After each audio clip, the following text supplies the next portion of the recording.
Saudara-saudara, mari kita berdoa. Kami bersyukur kepadamu, ya Allah Bapa, dalam kasih setia Tuhan Yesus, di mana pada hari Minggu ini kami kembali bersekutu bersama di tempat di mana Tuhan mengaruniakan kami berada. Biarlah roh Tuhan menguasai kami semua, menjadikan kami semua dapat menyaksikan firman Tuhan. Roh Kudus menguasai kami dan menjadikan kami percaya. Terpujilah Engkau, ya Yesus Kristus, firman yang hidup. Amin.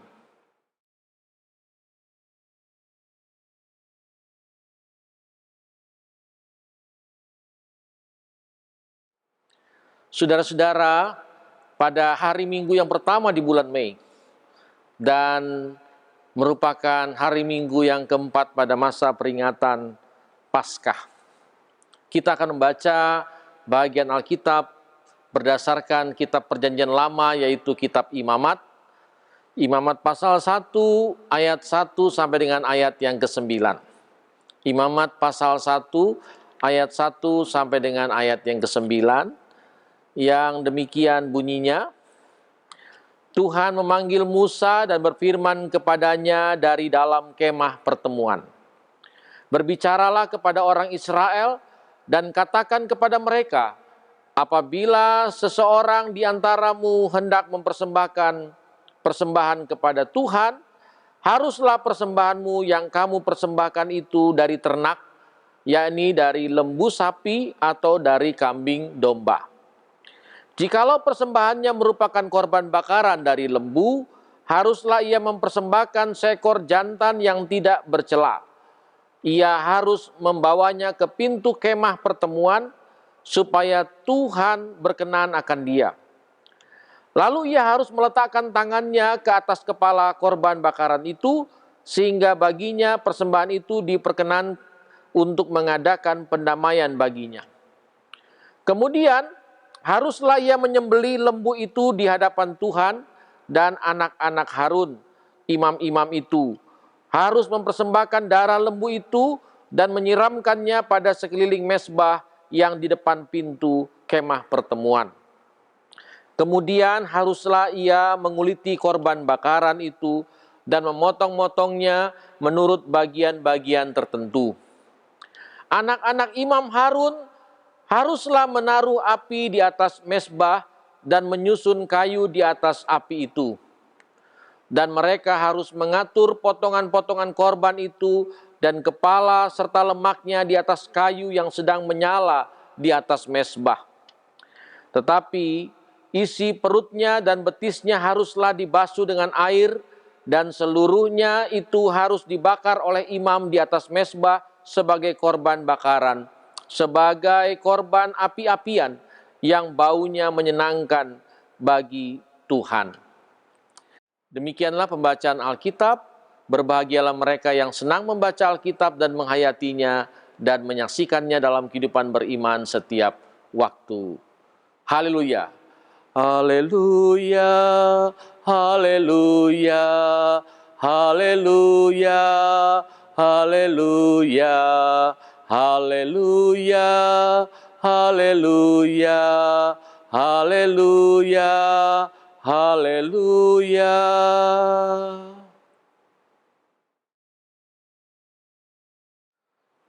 Saudara-saudara yang dikasihi oleh Tuhan Yesus Kristus, di bulan Mei ini kita masih berada di rumah. Berharap COVID-19 ini cepat berlalu. Karena sebagai umat beriman kita harus berpengharapan. Tapi meskipun badai COVID-19 ini masih tetap terus ada, tetaplah terus kita bersukacita. Karena kehidupan beriman kita tidak ditentukan oleh ancaman ataupun kesukaran-kesukaran dalam kehidupan. Karena kita memiliki dan meyakini akan kemahakuasaan Tuhan kita. Iman Paskah itu adalah iman yang membangkitkan kehidupan. Iman yang menimbulkan kepercayaan dan iman yang mendatangkan berkat. Karena itu, saudara, dalam suasana memperingati Paskah, tentu kita semua ada dalam keyakinan bahwa Tuhan tetap memberikan kehidupan bagi kita, tetap mengaruniakan kasih yang sesungguhnya, yang menjadikan kita percaya. Percaya saja, maka kamu akan selamat. Saudara-saudara yang dikasihi oleh Tuhan Kristus, kita baca bagian kitab suci Perjanjian Lama, masih dalam konteks bangsa Israel ini dalam karya pembebasan Allah. Mereka memiliki tuntutan kehidupan. Musa menuntun mereka untuk dapat bagaimana sesungguhnya menyaksikan kehidupan yang telah dianugerahkan Tuhan bagi mereka. Dan karena itu mereka semua diajak serta untuk merelasikan hidupnya dengan Tuhannya. Relasi hidup kita dengan Tuhan itu dapat terwujud dengan komunikasi kita dengan Tuhan. Puji-pujian kita bagi Tuhan dan firman yang dihayati dan memberikan kehidupan. Dan yang terakhir, yang keempat, bagaimana sesungguhnya relasi dengan Tuhan itu dibuktikan dengan karya-karya nyata. Melakukan yang baik dan terbaik bagi Tuhan. Memberikan dan memaknai kehidupan ini sungguh-sungguh berarti. Saudara hidup, saudara percaya, dan karena itu saudara harus menjadi berkat. Itu rumusnya. Kompetensi hidup orang beriman adalah dia berdoa, dia memuji Tuhan, dia membaca Alkitab, dan dia berkorban. Berkorban artinya melakukan sesuatu untuk Tuhan. Memberikan hidup ini untuk Tuhan. Dalam bacaan kita, kitab Imamat, buku Imamat ini adalah buku ketiga dalam Taurat, yang juga berisi tentang bagaimana sesungguhnya tuntunan-tuntunan bagi bangsa Israel untuk melakukan yang baik, yang benar, yang berarti bagi Tuhan. Diawali dengan bagaimana sesungguhnya hidup ini harus berkorban, memberi korban, menyaksikan korban. Sebagai tanda relasi kita dengan Tuhan, maka kita memberikan korban. Sebagai tanda kita terus menjaga, merawat kekudusan akan keselamatan yang diberikan Tuhan, kita memberikan korban-korban syukur. Dikatakan bahwa Musa memberikan ingatan kepada seluruh umat untuk memberikan persembahan. Dikatakan dalam bentuk ternak. Itu kehidupan.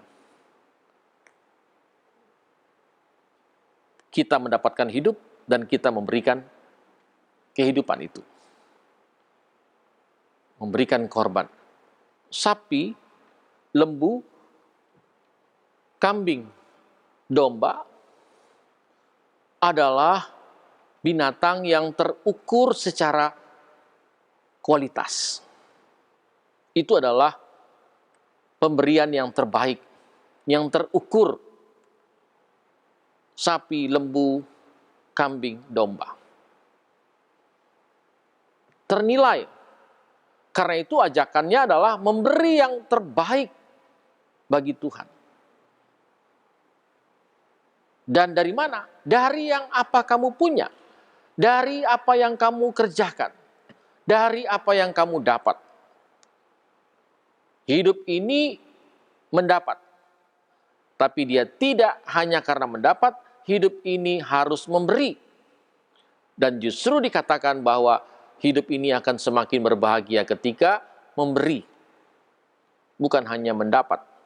Mendapat dia bahagia, tapi bahagianya tidak abadi, tidak langgeng, bahkan bisa hilang seketika. Tapi kalau memberi, kebahagiaannya lain. Dia menjadi kesukacitaan terus-menerus.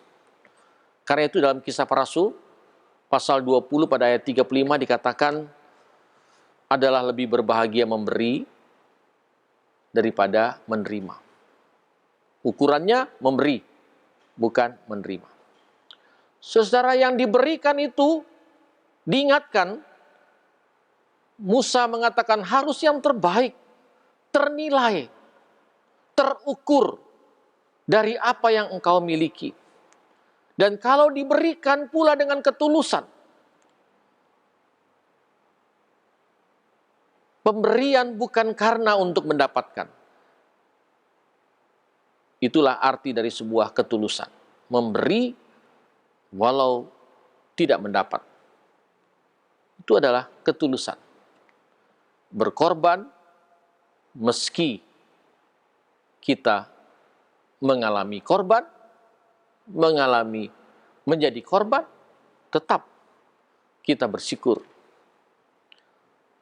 Karena itu kita memberi, kita tidak takut kurang. Itu hukum keseimbangan dan keadilan yang dikatakan Paulus dalam 2 Korintus pasal 8. Kalau kamu memberi, maka kamu tidak akan berkekurangan. Dan kalau kamu memberi dari apa yang kamu punya, maka kamu tidak akan juga mengalami kekurangan. Jadi jangan takut kalau memberi, pikir-pikir, saya masih punya atau enggak? Saya masih dapat atau tidak? Itu beri karena takut kurang.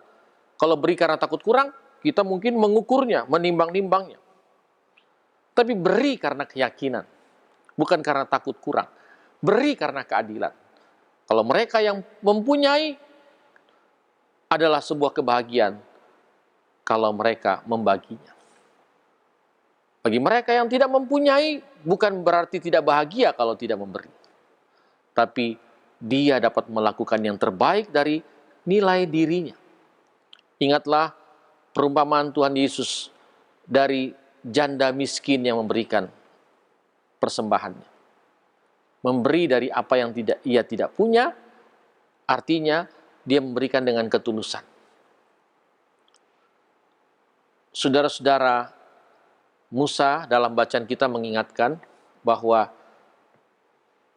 hal pemberian, hal persembahan syukur diukur dari kualitasnya, diukur bukan dari materinya, bukan dari besarannya, bukan dari jumlahnya, tapi dari nilai hati, nilai diri.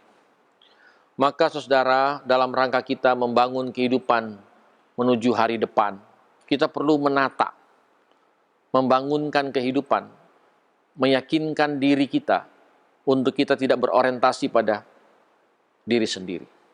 Firman Tuhan ini mengajak kita pertama-tama tidak berorientasi pada diri sendiri. Kalau kita merasa bahwa kita berketuhanan, berkeyakinan, maka jangan ragu untuk menyaksikan korban syukur. Ingat 4 hal tadi, kompetensi kita. Berdoa, memuji Tuhan, membaca Alkitab, dan berkorban. Memberikan korban. Nilai kualitasnya yang diutamakan, bukan soal jumlahnya. Oleh karena itu, mari saudara, bahwa masa depan kita adalah masa depan karena percaya. Masa depan orang-orang percaya adalah bagaimana berkat kehidupan ini disaksikan. Kita merayakan Paskah, merayakan kehidupan, kita merayakan Paskah, kita merayakan percaya kita. Kita merayakan Paskah, kita menyaksikan berkat-berkat atas kehidupan dan kepercayaan kita. Mari saudara,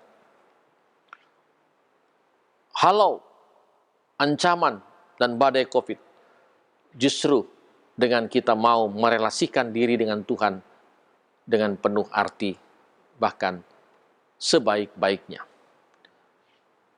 Lawan COVID-19 dengan mau berdamai, melakukan perdamaian hidup, berdamai dengan Tuhan, berdamai dengan sesama, dan berdamai dengan diri kita. Sehingga harmoni kehidupan dapat kita alami. Bagi Tuhanlah kemuliaan selama-lamanya. Tuhan memberkati kita. Amin.